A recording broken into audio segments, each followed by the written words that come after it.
Good to go here. Well, let me start. Credit to Ohio State. That's a good football team, well coached. Thought they played hard, talented, kind of as we expected.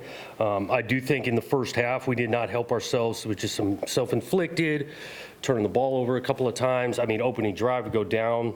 Well, first of all, their opening drive, find a way to get them, hold them to a field goal in the red zone, which would take against that team. Go down there, it's 4th and 1 on our 20 going in. We can't get that done. Fast forward, we turned the ball over twice in our red zone going in again, and that was painful. We got an opportunity to make a stop in the end zone on defense, drop an interception, and then even they score late to make it 24-7 at the half on a punt that we got to be better on. Field position's pretty good. They go down and separate the thing, and so missed opportunities in the first half. And then third quarter we did not come out and get anything done, turn the thing over, give them a short field, and then kind of separated from there. And so, again, that's a good football team. I did tell our team, I didn't feel like there was a bunch of snaps out there that we were just overwhelmed. Oh, they got too much talent. They're too physical. That's a really good team, one of the best teams in the country, but trying to encourage our guys that we can go toe-to-toe if we can finish on some things and get back to some details on ball security and getting off the field on third down. So appreciate the crowd. I did think, I want to say it again, recognizing Mark Tantonio was special last night. And then even, the class act that he is, bumping into him before I walk over here. What a big-time person, coach, that this place was awesome to recognize him this weekend. Questions? Jonathan, I know you just kind of went over those missed opportunities, but what's the mood like at halftime when they have a 17-point lead and easily? I mean, it could have been the other way. Tie game. You guys are in head. Yep. We didn't dwell on that. Obviously, we talked a little bit about we got to tighten up in our ball security. Talked about wanting to win the third quarter. If we could win the third quarter by a point total, whatever that was, it'd be within reach in the fourth, and we didn't get that done. Two instances in particular. First, the fourth down decision early in the game at the 20. Why go for it there, and instead of kick the field goal to tie it? And I'll hold for the second. Going into the game, felt like field goals against this team, this offense was not going to give us the best chance to win. And honestly, on 4th and 1, I'm going to be overly aggressive. These guys know that, and we need to go get that done. And the other one, you mentioned the near interception that Malik had. The play before that with Woods at the goal line where he stripped the ball. Did you guys get any look at that to see whether or not to challenge it? I saw a quick replay on it. In my mind, they're looking at that stuff. And then also in my mind, if they would have called that a fumble, well, that means he would have possessed it. He was right on the goal line. I don't know if they'd turn it into calling it a touchdown. You follow me? And so that's why I did not challenge it. Coach, this season, 16 points per game in the first half. In the second half of games, 5 points per game. How do you go about fixing that in the future for next week? Yep. We got to look at whether that's tendencies, adjustments we're making. We got to both those point totals, to be honest with you, is not where we want it to be. And so, again, work process. We got a short week here, and we'll take a look at this film and look at ways we can improve. But we got to be able to score more than that. Overall, Aiden Giles really bounced back from that BC game. First 6 passes were all on the money. And then that one fumble in the red zone, he looked like he got a face mask, and maybe that contributed to it. So just what did you think of his... I did. I'm with you. I thought he was throwing the ball really well in the first half, seeing it. The protection was there, and we were down a guy or two in the old line. I thought those guys were holding up for him. Guys were making some plays, catching, run after catch. I mean, Velling's route, he's running an option route. He creases inside. That's a perfect throw. He's continuing down. Good by Ohio State. Defender from behind puts it down. But overall, in the first half, we were, pleased with Aiden's play. And how, good is that to see just the progress to be able to bounce back after a tough outing and go up against one of the nation's best defenses and have that type of start? He's competitive. The group's competitive, and he's going to have some ups and downs, just like every player on this team, every coach, and he'd be able to respond back. And I thought he came in with a great mindset tonight. Do you leave this game more encouraged or discouraged? Like, obviously, you're competitive against them in a lot of ways. Where if this goes different, or do you? And so, do you leave thinking we're not that far away, or? Well, I think 38-7, we're far away because it is in the details and it is in these turnovers. Again, we're going to continue to work. Credit to those guys. 38-7 is not that close because at the end of the day, it is about the scoreboard. But there will be plenty of snaps that we'll watch of this game that we're right there, and guys are making some plays and playing with awesome effort. I thought defensively, they got some good athletes out there, and we try to go toe-to-toe. And so you're encouraged by that. Yeah. What is your biggest positive that you take away from this game? And then what did you tell your team in the locker room after the game? Yeah, I don't know. It's tough to say what's the biggest, positive. I did think the effort was there. The execution wasn't, in that.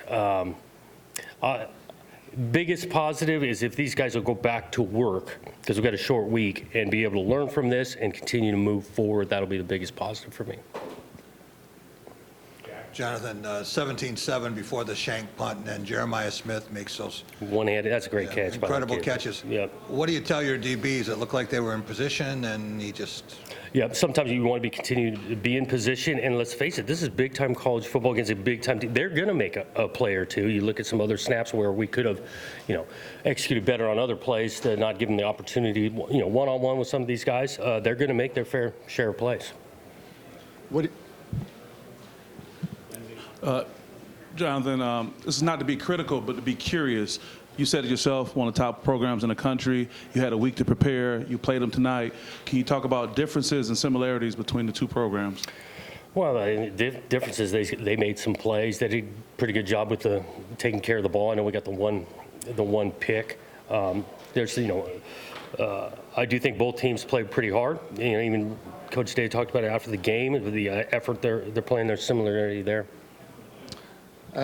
Yeah, after 5 weeks, I mean, what do you think the potential of this team is if they can get rid of the self-inflicted mistakes? Yeah, we're going to compete with just about anybody we line up with if we clean that up, and we're going to be in every ball game with a chance to win it if we can clean up some of the turnover piece and get off the field on third down.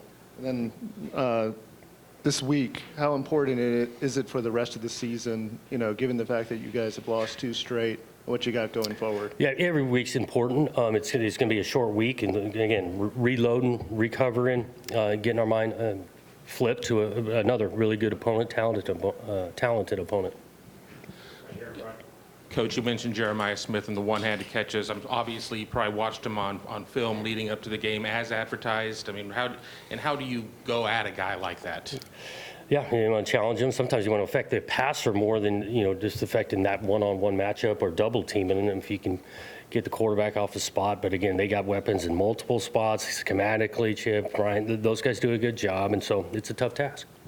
Jonathan, we saw obviously no Stanton today. I was wondering what you thought of the offensive line with moving. You got Rakeem making his first start, and then another true freshman playing behind him. And just what you thought of that combination. Without totally studying it, I didn't feel like they were getting overwhelmed out there. I thought times that Aiden had some good protection. So that's my initial thinking. I'm not sitting there with the iPad digesting the film. I'll do that tomorrow. Got time for a couple more, starting with Chris here. Nick obviously played the one drive. I guess his situation and status. Marsh? Yeah, Marsh. And I guess it looked like he made some plays, but why not go back to him?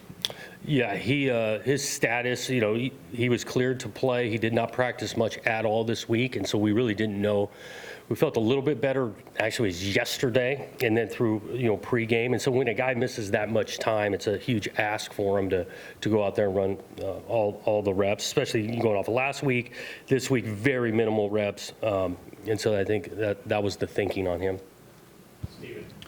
Jonathan, right here. I'm just wondering, as a former play caller, when the run game just hasn't found enough traction yet, how difficult is that as somebody in Brian's position? Just are there any fixes or workarounds, I guess? Yeah, it's hard. I did think we had some good creases tonight. Even in the opening play, I think Nate, creases the thing. Our downhill run game had some stuff. We get, when we try to get outside a few times, getting into, in the backfield, and it makes it hard as a play caller, but that's our role. Like, we got to figure out ways to do it better. Brian's not alone. That offensive staff been around it. They know what they're doing, and we got to continue to work to get better. Jim, did you have one? Just wondering, they open without obviously a lot of the underneath throws and all that, but the inability to get pressure on Howard and third down, I guess, what what did you see there? Yeah, I mean, they got a good front there, and you got to, pick and choose here on pressuring the guy, and then you're going to, leave yourself with a lot of one-on-one and space on the edges of it. Again, I did feel like we wanted to force them to earn it, put longer drives together and execute 8, 10, 12, and then they did it a few times. We didn't have a bunch of the 60, 70-yard touchdowns that we'd been watching on tape. So Aiden Childs had a nice first half. Second half, a couple of those middle screens or late leaks or whatever those were. I know he's got pressure on him, but how would you address interception. He's going to his left, which isn't ideal. He's got a guy up in his face. He's trying to lob it over to him. Again, we're trying to action pass when we're down 3, 4 scores, and so it's tough. I did think he had a few good decisions throwing the thing away throughout the night, but on that one pick, that wasn't a great scenario for him, and maybe chucking that out of bounds instead of trying to hit Jack. Thanks, Coach. Thanks, guys.